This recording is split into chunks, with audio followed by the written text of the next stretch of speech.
Yo, salut la team, bienvenue dans cette nouvelle vidéo sur Legend of Runeterra. Legend of Runeterra, les amis, c'est un jeu de cartes que j'apprécie particulièrement. Et donc pour ce faire, vu que c'est un jeu compliqué, j'ai l'intention de vous en présenter le gameplay et la jouabilité de la manière la plus simple possible.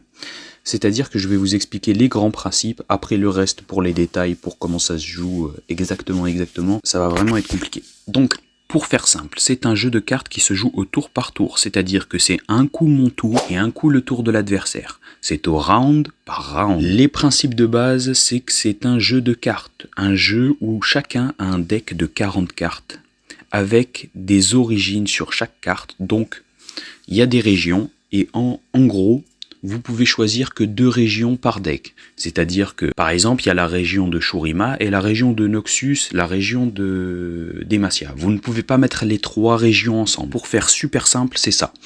Et donc, par exemple, moi, je vais vous présenter un des seuls decks qui se joue avec une seule région dedans. Et en plus de cela, ce deck, il est pas très fort, mais il est super fun à jouer parce qu'il a un late game super marrant. Pour faire simple, les cartes également ont 2 stats, des attaques et des PV. Les attaques sont en jaune, les points d'attaque, et les points de PV sont en rouge. Ensuite, les cartes ont également des mots-clés. Les mots-clés, c'est des capacités universelles que chaque carte peut avoir. Si elle possède le mot-clé, c'est-à-dire que le mot-clé ne change pas d'une carte à une autre, le mot-clé est pareil pour toutes les cartes. Et donc, elle décrit une sorte de pouvoir qu'a la carte, une sorte de passif, une sorte de texte que va posséder la carte. Par exemple, prenons celui-là. Vous voyez le visage là, ténébreux, un peu maléfique? Celui-là, c'est le mot-clé redoutable. Et redoutable signifie que la carte ne peut pas être bloquée par des ennemis ayant une puissance de moins de 3. En gros, pour faire simple, quand vous allez attaquer, parce que c'est tout tour par tour, mais également au niveau de l'attaque, un coup c'est à l'adversaire d'attaquer, un coup c'est à moi. Donc, je ne peux pas attaquer à chaque round, sauf si mes cartes le permettent bien sûr, mais ça c'est un autre sujet. Donc au final, lorsque l'adversaire m'attaque, s'il pose des unités redoutables et que moi mes cartes ont que 2 de puissance, ou 1 de puissance, ou 0, je ne peux pas défendre. Et ça va être très très important, ce genre de mots-clés, parce que vous avez des mots-clés comme robuste, frappe rapide, voilà, il y en a des tonnes et des tonnes dans le jeu, et en fait, ce pourquoi j'aime bien le jeu, c'est que sa complexité est aussi sa force pour moi. Donc les amis, le principe du deck que je vais vous présenter, donc il se joue avec 3 champions. Le premier, c'est Azir. Le deuxième, c'est Renekton. Et le troisième, c'est Nasus. Il y a plusieurs versions du deck. Moi, je vais vous présenter celle-là. Et je vais vous la présenter à ma façon à moi parce que je n'ai pas repris exactement la version la plus optimisée possible. Mais j'ai pris ma version avec laquelle j'ai l'habitude de jouer et que j'ai faite moi-même. Ultra simple, tous les champions du jeu peuvent passer niveau 2, mais mes champions à moi sont des transfigurés et ils peuvent passer au niveau 3. Ce sont les seuls champions du jeu à pouvoir passer au niveau 3. Et en fait, le principe, ça va être à l'aide d'un site et non pas d'une troupe, donc ce site-là qui s'appelle Disque Solaire, de réduire son décompte à 0 afin de pouvoir faire passer mes champions du niveau 2 au niveau 3. Et donc pour cela, je dois d'abord les faire passer au niveau 2 et donc du coup les piocher. Donc le deck va tourner autour de ça, car en fait, si je ne pioche pas mes champions, je ne peux pas les jouer sur le terrain et je ne peux pas les faire passer au niveau 2. Très important également, mais ces champions sont vraiment la base du deck, c'est-à-dire que le deck n'a rien du tout hors champion. C'est-à-dire que vraiment, si je n'arrive pas à faire passer ces champions au niveau 3, vraiment ma partie est ruinée. Ou en tout cas, quasiment ruinée. Il faut vraiment que le deck en face soit pire que le mien. Ce qui est rarement possible. Donc le deck est très défensif, très late game et très conditionnel. C'est le problème pourquoi le deck n'est pas suffisamment fort pour être joué. Mais je vais essayer de vous en faire une démonstration la plus explicite possible parce qu'en général, pour les nouveaux joueurs, c'est cool de jouer Mono Shurima, c'est cool, c'est marrant, c'est fun. Et moi, voilà, c'est ce que je veux transmettre dans cette vidéo. Les amis, on se retrouve dans la scène de jeu dès à présent. Zébardi! Voilà les amis, on est sur la scène de jeu à présent. Donc, on joue Mono Shurima comme je vous avais expliqué. Donc là, on a 2 champions dans notre main. Donc je vous explique le principe. Là, je vais choisir mes cartes, ça s'appelle un mulligan. Et en réalité, je vais pas prendre Nasus parce que Nasus coûte 6 et que c'est un champion fin de partie. Donc exceptionnellement, j'ai de quoi piocher des champions dans le deck, je ne vais pas prendre Nasus. C'est un peu le principe du jeu. Donc je vais essayer de vous commenter cette partie au fur et à mesure. Donc là on a le disque solaire qui s'invoque tout seul. Moi ce que je vous conseille de faire, c'est que quand vous commencez à jouer à ce jeu, c'est que vous cliquiez sur toutes les cartes et que vous lisiez les textes. Parce qu'en fait, comme le jeu est très compliqué, il y a beaucoup de textes et il faut un peu connaître toutes les cartes dans le jeu. Donc c'est très très important. Par exemple, regardez celui-là, il fait une prédiction. Et s'il choisit un Darkin ou un équipement, il gagne plus 1 plus 1. Bon, ça il faut le savoir, mais il faut cliquer dessus et lire en vrai. Donc vous allez être obligé. Moi juste ce que je vais vous montrer, c'est un peu mon deck, comment il fonctionne et ce que je vais pouvoir faire avec. Très très important, l'adversaire peut avoir des sorts qui peuvent détruire mon site. Et le but pour moi, ça va être de le protéger. Donc je vais mettre cette carte qui s'appelle Augure et en gros qui va, lorsqu'elle est invoquée, octroyer un bouclier anti-sort au site et aux champions alliés. Donc voilà, je vais le faire. Et mon site va être protégé contre les sorts qui peuvent le détruire. Très bien. Donc on pose. En plus, vous voyez, elle a 4 PV. Certes, elle fait que 1 de dégâts, mais défensivement, ça va, c'est pas mauvais. Donc on va défendre cette carte-là afin de pouvoir la tuer. Car c'est très très important pour moi de tuer les cartes, parce qu'une des conditions pour lesquelles Nasus doit level up, et ben, il doit avoir plus de stats. Et en gros, il va gagner 1 de PV et 1 d'attaque pour chaque unité que vous aurez tué, enfin que vous aurez vaincu durant la partie, qu'elle soit alliée ou ennemie. Là, je vais invoquer Azir. Alors, Azir... Quand la vie revint, nous comprîmes que vous l'apportiez avec vous. Alors, Azir, du coup, il a des stats assez faibles, mais en fait, lorsque vous allez attaquer, il va invoquer un petit soldat de sable comme celui-là. Et donc, ce soldat de sable, il est éphémère, donc un autre mot-clé. Et ça veut dire que lorsqu'elle frappe, ou à la fin du round, l'unité, elle meurt, en gros, simplement.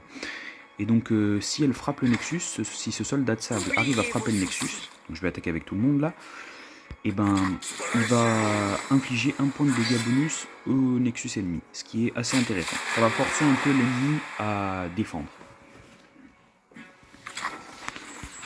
Donc là, l'adversaire se prend 3 points de dégâts, c'est très très bien pour nous.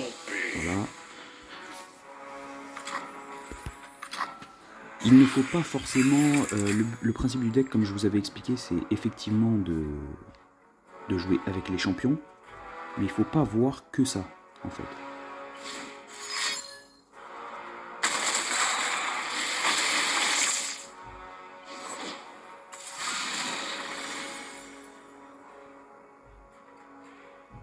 Là, je vais jouer cette carte, donc elle a un effet aurore, c'est-à-dire que quand c'est la première carte que je joue, un effet s'applique.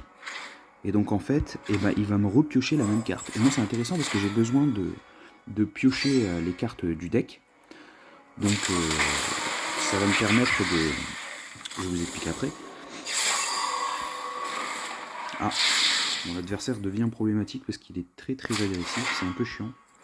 Là je vais défendre comme ça. Normalement ça devrait bien se passer. Voilà.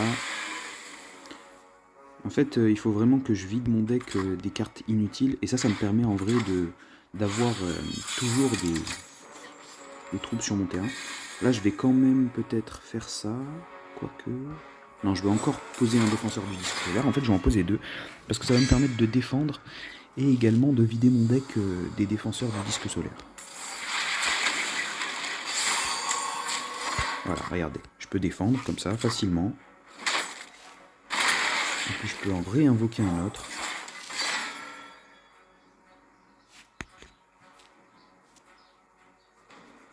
Là, j'en ai plus. On peut avoir que 3 copies de chaque carte maximum dans un deck. Et donc là, j'ai plus du tout de défenseur du disque solaire dans mon deck. Donc déjà, j'ai plus de chances de piocher des champions. Si vous voyez ce que je veux dire. C'est pour ça que je l'ai mis d'accord. C'est parce que ça me fait un outil de pioche. Il n'y en a pas beaucoup dans le deck. Et voilà. Ça va bien avec la région et tout. Je me suis dit, vas-y, on va le mettre dans le deck. Moi, j'aime bien. Même si elle a des stats un peu faibles pour 2 mana, franchement. Voilà. Donc là, on est au tour 6. Chaque tour, comme vous avez pu le voir, remarquez sur le côté, Le mana monte petit à petit.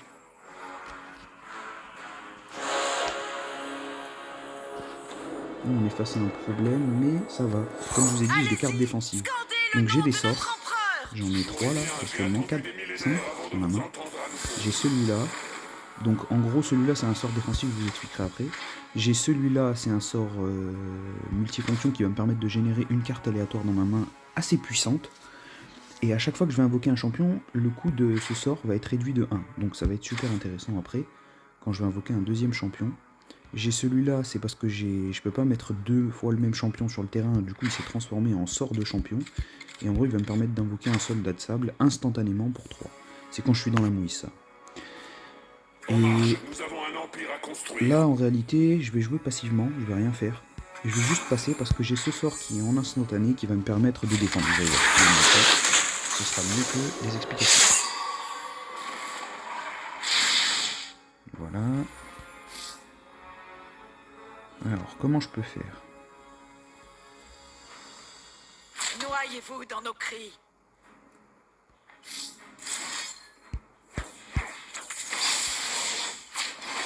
Tac, comme ça, je pense.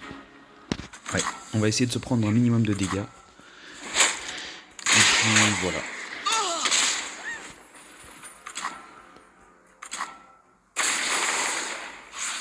Alors, vais-je piocher un champion? Bonne question. Autre que Azir, bien sûr, parce que... Allez-y, scandez le nom de notre Ah, empereur. en plus j'ai pioché Nasus. Mais regardez, Nasus, il a déjà toutes les stats qu'il lui faut. C'est-à-dire qu'en gros, Nasus, comme vous avez pu le remarquer, c'est marqué « J'ai frappé et infligé au moins 10 points de dégâts en une même frappe ». Il a 10 de puissance. Donc en une frappe, il peut infliger ces dégâts voilà, ces dégâts dont on était en train de parler. Alors là, je vais faire un truc, c'est que je vais sacrifier mon Azir. Je vais vous expliquer juste après pourquoi.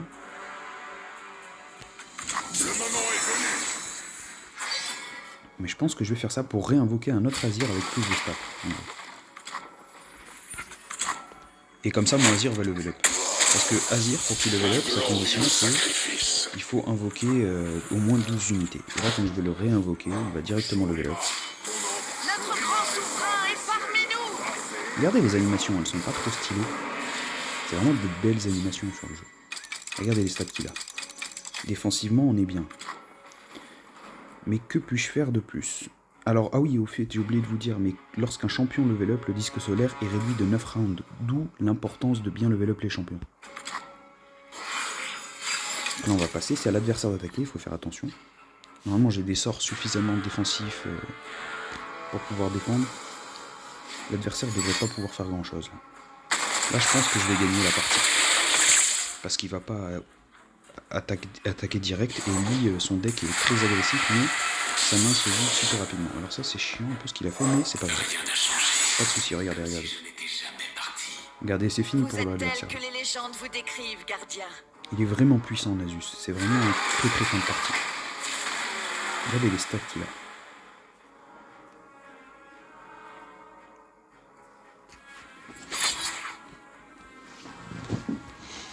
Je vais essayer de faire en sorte à ce que mon Azir ne meure pas.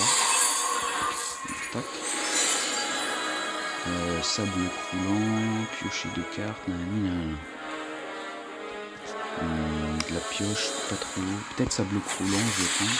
Parce que de toute façon, j'ai de la pioche tout le temps dans ce jeu. Là, mon Azir, en fait, il est un peu condamné, malheureusement.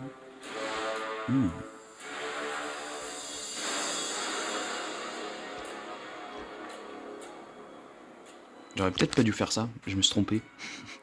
Vu que ça fait longtemps que j'ai pas joué au jeu, bon, c'est pas grave. Vous ne pourrez nous arrêter. Oui, c'est pas grave. En vrai, Nasus, il sera très largement suffisant tout seul pour finir cette partie. Bon, bah je vais vous montrer, c'est pas grave, tant pis. Azir, c'était très puissant au niveau 3. Franchement, j'aurais bien aimé vouloir vous montrer ça. Mais tant pis, on va faire ça. On va faire 100 et vous allez voir, c'est tout aussi puissant. Regardez. Regardez les animations. Le disque solaire se lève et le cycle se termine. Regardez les stats. Regardez ces stats de Barjo là. Donc comme vous avez pu le voir, il a le mot-clé dont je vous ai parlé tout à l'heure, redoutable, et il a aussi bouclier anti-sort, qui empêche les compétences et les sorts de l'affecter. Donc ça c'est cool. Oui, je vais passer. Et je vais invoquer Renekton. Et de toute façon on va gagner là, vous inquiétez pas. Le disque solaire a été complété.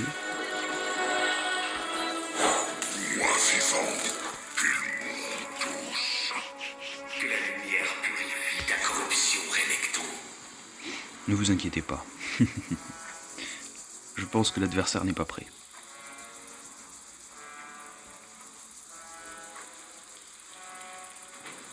De toute façon il peut rien faire là. Moi en vrai... Là il peut rien faire là, littéralement. J'ai un sort pour contrer un de ses sorts, s'il m'embête. De quoi lui oblitérer un de ses adeptes. Regardez, bah voilà. Vous voyez, typiquement, c'est relou ce qu'il a fait. En fait, il va invoquer Pike, ce champion-là. Sauf que Pike, en réalité, il n'a pas 1 de puissance, mais il en a beaucoup plus à cause des effets d'odeur. En réalité, il a 8 de puissance actuellement. Et donc, il va invoquer Pike, et en même temps, Pike, il va frapper mon Renekton. Donc du coup, il va le tuer. Donc regardez ce que ça fait. Ah oui, on peut appuyer sur l'œil et regardez, ça vous montre l'avenir. Donc là, mon Renekton va mourir et il va avoir un Pike avec beaucoup de puissance. Vous voyez 5 de puissance parce qu'en fait, c'est Nasus qui réduit la puissance actuellement. Il réduit de moins 3 de puissance toutes les unités, vu qu'il est niveau 3. Donc c'est vraiment balèze. Et donc là, je vais utiliser ce sort pour arrêter son sort à lui, en gros. Et il va pas invoquer Pike. Et il va pas me tuer mon machin, et il est juste mort. Et là on va faire ça. Voilà. On va le défoncer. Voilà. Et on va faire level up Renekton tranquillement si mon adversaire continue à s'entêter. Renekton, level up, niveau 2, enfin niveau 2 il est très fort, mais niveau 3, il est littéralement inarrêtable parce que le perso, aussi bien offensivement que défensivement, est balèze, en gros.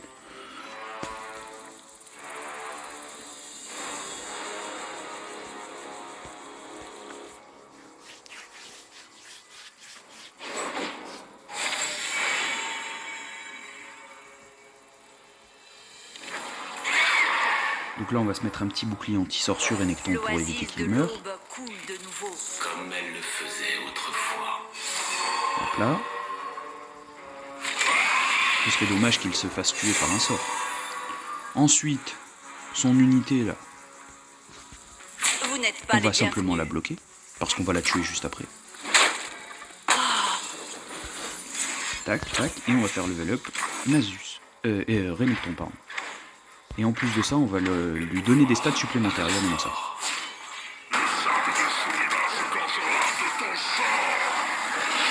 Regardez-moi cette bête d'animation, regardez comment c'est satisfaisant de faire level up ces champions. Sentez la puissance à travers mon écran. Ah ouais, ah ouais. Regardez, je fais même plus de dégâts que le Nexus il avait au début de HP. Ça n'a plus de sens. Mon Nasus fait 24 de dégâts et mon Renekton fait 14 de dégâts exactement. Regardez pourquoi. Regardez. Ça n'a aucun sens le late game de ce deck. Regardez-moi ça. Alors Renekton, quand je l'envoie en attaque, quand je défends, en fait il va infliger 2 points de dégâts au Nexus ennemi et à tous les ennemis. Quoi qu'il arrive. Et c'est pour ça que je vous dis que vraiment c'est n'importe quoi. Vraiment. Tac, bam bam, et voilà. Et voilà, quand je vous disais que c'était inarrêtable. Voilà les gars, j'espère que ça vous aura plu. Bon, franchement, moi ça me plaît à chaque fois de jouer ce genre de deck, la team. Et donc on va se laisser là-dessus, je pense. Et donc merci à vous d'avoir suivi cette magnifique vidéo de présentation.